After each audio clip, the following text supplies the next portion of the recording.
આપણે 1 કપ શીંગ લીધી છે, તો 1 કપ શીંગ લીધી છે. આપણે શીંગની એક સરસ મીઠાઈ બનાવવાની છે, તો આપણે આને શેકી લેવાની છે. શેકીને એના छिलका उतारी नाखवाना छे। આપણે શીંગ શેકાઈ ગઈ છે, તો આપણે હવે ગેસને બંધ કરી દઈશું. આપણે એને 5 મિનિટ માટે ઠરવા દેવાની છે. ઠરી જાય પછી આપણે એને ચાલુ ઉતારી લેવાની. ફોતરા આવે એ આપણે કાઢી લેવાના છે. આપણે ઠરવા માટે એક ડીશમાં કાઢી લઈશું. આપણે શીંગના ફોતરા ઉખડી લીધા છે. શીંગના ફોતરા ઉખડી અને કમ્પ્લીટ તૈયાર કરી નાખ્યું છે. હવે આપણે આનો પાવડર બનાવીશું. પાવડર બનાવીને આપણે યુઝ કરવા મિક્સર જારમાં એડ કરીશું.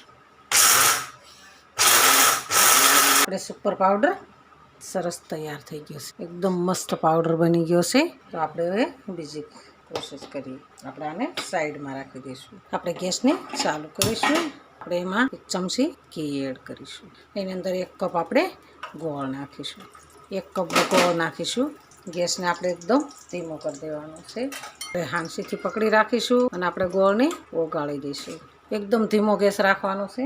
એની અંદર આપણે ઇલાયચી પાવડર એડ કરીશું. આપણે એની અંદર આ સિંગદાણાનો પાવડર એડ કરીશું.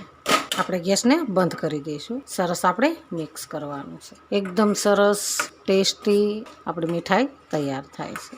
આપણે આને નીચે ઉતારી લઈશું. આપણે એક વાસણ લીધું છે, એને આપણે ઘીવાળું કરવાનું છે. ઘીવાળું કરીશું એટલે એ નીચે સોટે નહીં. ઘીવાળું કરી અને આપણે આની અંદર એડ કરવાનું છે. આપણે મીઠાઈ બનાવી છે, તો આપણે આની અંદર એડ કરીશું. આપણે આને અંદર સેટ કરી દીધી છે, તો આપણે આવી રીતના 2 મિનિટ માટે ઠરવા દઈશું. આપણે 5 મિનિટ થઈ ગઈ છે, તો આપણે એના પીસ પાડી દઈશું. ઠંડુ થાય પછી એના પીસ બરાબર નથી પડતા, એટલે આપણે એના પીસ પાડી દઈશું. આપણે આને બદામ ગોઠવીશું. આપણે આ મીઠાઈને થોડી વાર ઠંડી થવા દઈશું. ઠંડી થઈ જાય પછી આપણે એના પીસ અલગ અલગ કરીશું. આપણે મીઠાઈ સરસ તૈયાર છે, તો આપણે હવે એના પીસને અલગ કરીશું. આપણી એકદમ મસ્ત ટેસ્ટી ને સુપર સરસ મીઠાઈ આપણી તૈયાર છે. તો હાલો ખાવા. જો અમારો વિડીયો ગમે તો લાઈક, શેર અને સબસ્ક્રાઈબ કરી દેજો. રાધે રાધે.